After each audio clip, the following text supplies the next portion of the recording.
बिस्मिल्लाहिर्रहमानिर्रहीम अस्सलामु अलैकुम वरहमतुल्लाहि वबरकातुहू। बिलाखिर दज्जाल के हवाले से जो पेशन गोइयाँ की गई हैं, इसकी रिहर्सल अब खित्ते में शुरू होने जा रही है। अमेरिका ने अफ्रीकी मुल्क कीनिया से कह दिया है कि अगर फ्री ट्रेड डील चाहिए यानी हमसे आज़ादाना तिजारत करनी है तो इसराइल को सपोर्ट करना होगा। दूसरी तरफ अमेरिका और यूएई की जानिब से सूडान पर शदीद दबाव डाला जा रहा है कि वो इसराइल के साथ ताल्लुकात कायम कर लें, जबकि चाइना ने अमेरिका की मजम्मत करते हुए कहा है कि इसराइल फलस्तीन कज़िये में अफ्रीकी ममालिक को घसीटा जा रहा है। ट्रंप की कोशिश है कि इलेक्शन से पहले मैक्सिमम ममालिक इसराइल को किसी तरह तस्लीम कर लें ताकि सदारती इलेक्शन के बाद इसराइल की सरपरस्ती में एक नया आलमी इत्तेहाद बनाया जा सके। यहाँ तक कि अरब ममालिक के साथ साथ पाकिस्तान के हवाले से इसराइली मीडिया खबरें भी चलवाता रहा कि अब बकिया ममालिक भी इसराइल तस्लीम करने पर मजबूर हो जाएंगे, जबकि ये भी इतलात आ रही हैं कि इस मकसद के लिए IMF और FATF को भी इस्तेमाल करने की कोशिश की जा सकती है। आखिर खित्ते में मजीद क्या हालात डेवलप होने जा रहे हैं? मजीद तफसीलात में जाने से पहले असलियत TV को सब्सक्राइब करते हुए बेल आइकन पर क्लिक करें ताकि हर आने वाली वीडियो का नोटिफिकेशन आपको बर वक्त मिल सके।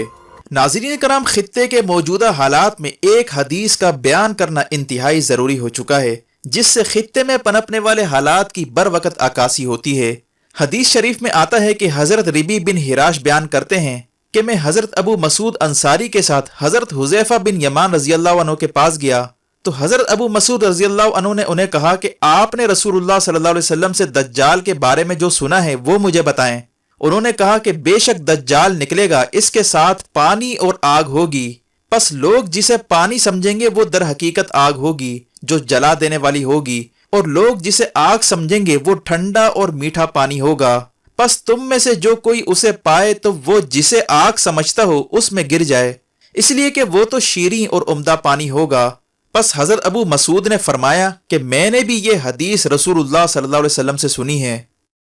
नाज़रीन कराम, अब इस हदीस की मुख्तलिफ तशरीहात की जाती हैं, लेकिन जैसे बाज़ रिवायत में आता है कि बड़े दज्जाल से कबल छोटे दज्जालों का और नबूवत के दावेदारों का ज़ुहूर होगा, यानी इसकी ऑफिशियल आमद से पहले इसके लिए बाकायदा रिहर्सल की जाएगी और इसके लिए स्टेज सजाया जाएगा, दुनिया में मुवाफिक माहौल पैदा किया जाएगा।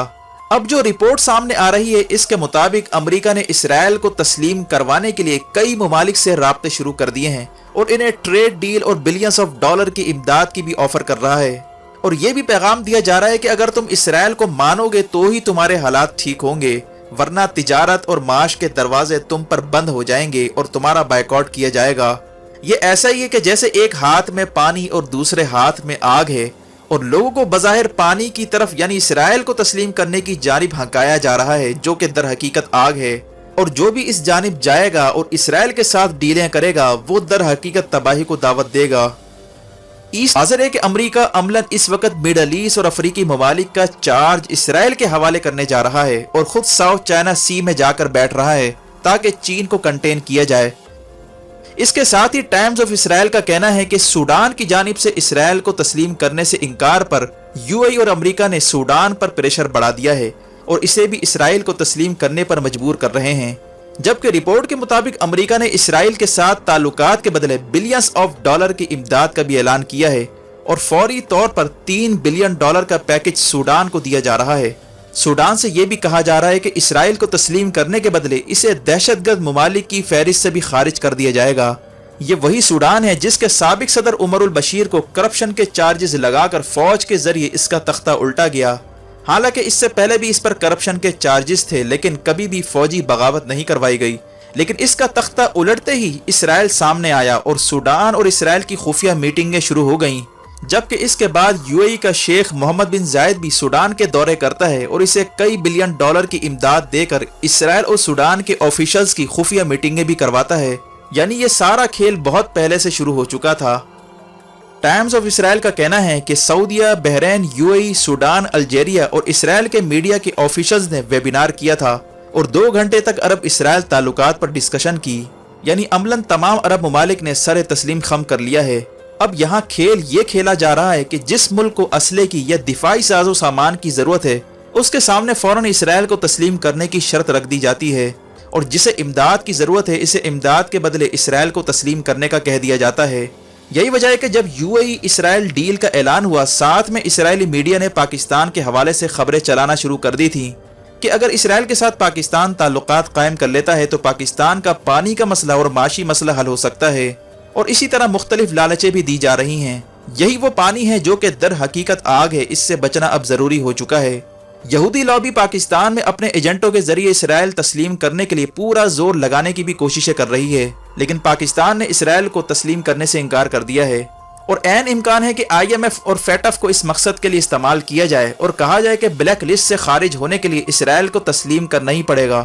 اسی لیے یہ لمحات پاکستان کے لیے فیصلہ کن ہیں۔ پاکستان کو اس کا متبادل نکالنا ہوگا، چاہے CPEC کی صورت میں ہو یا خطے میں نئے بلاک کی صورت میں ہو، ورنہ دجالی طاقتیں جو آگ کو پانی اور پانی کو آگ دکھانے کی کوششیں کر رہی ہیں، ان کے چنگل میں کئی ممالک آتے جا رہے ہیں۔ اس وقت اسرائیل کی ہیج منی کے لیے امریکہ ایڑی چوٹی کا زور لگا رہا ہے، اور امریکی الیکشن کے بعد اسرائیل کی گویا عالمی حکومت کا راستہ ہموار کرنے کی کوشش کی جا رہی ہے۔ وہیں پر چین کو کنٹین کرنے کے لیے بھی افریقہ کی بندرگاہوں پر قبضے کی کوششیں ہو رہی ہیں۔ کینیا کو جو ٹریڈ ڈیل کی آفر کی گئی، اس کے پیچھے بھی یہی سوچ کار فرما ہے کہ کسی طرح چین کا راستہ افریقہ میں روکا جائے، کیونکہ چائنا کینیا کی بندرگاہ میں ملٹری بیس بنانے جا رہا ہے تاکہ صومالیہ پر نظر رکھی جا سکے، کیونکہ امریکہ صومالیہ کی بندرگاہ حاصل کرنا چاہتا ہے جو کہ ہارن اور افریقہ پر واقع ہے، جہاں تائیوان کے حکام نے بھی گزشتہ دنوں دورہ کیا تھا، اور یہیں پر بحری راستوں پر آسانی سے نظر رکھی جا سکتی ہے۔ دی افریقن رپورٹ کا کہنا تھا کہ چین اس وقت میکسیمم بندرگاہیں حاصل کرنا چاہتا ہے تاکہ اسے بیلٹ اینڈ روڈ کے علاوہ ہتھیار کے طور پر بھی یوز کیا جا سکے، کیونکہ CPEC سے آگے بیلٹ اینڈ روڈ کا دوسرا مرحلہ افریقہ سے شروع ہوتا ہے۔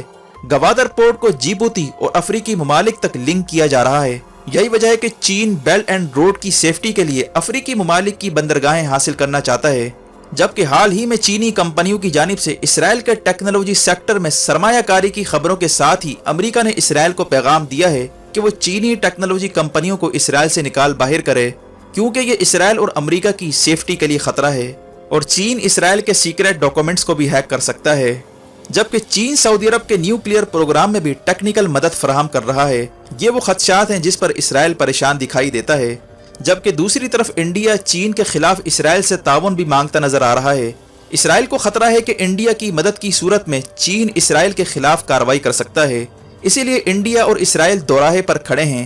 فی الحال خطے کے ممالک کو اسرائیل تسلیم کروانے کی کوشش کی جا رہی ہے، اور اس کے ضمن میں چین کے اثر و رسوخ کو محدود کرنے اور نئے اسلامی بلاک کو بننے سے روکنے کے لیے خطے کو مختلف محاذوں میں الجھانے کی کوشش کی جا رہی ہے۔ یہی وجہ ہے کہ ایک ہاتھ میں پانی اور دوسرے ہاتھ میں آگ لے کر عالمی طاقتیں منظر عام پر آ رہی ہیں، جس کے بعد ریاست پاکستان کو اس حوالے سے محتاط رہنا ہوگا۔ ویڈیو دیکھنے کا شکریہ۔ اپنا اور گرد و نواح کے لوگوں کا خیال رکھیں۔ فی امان اللہ۔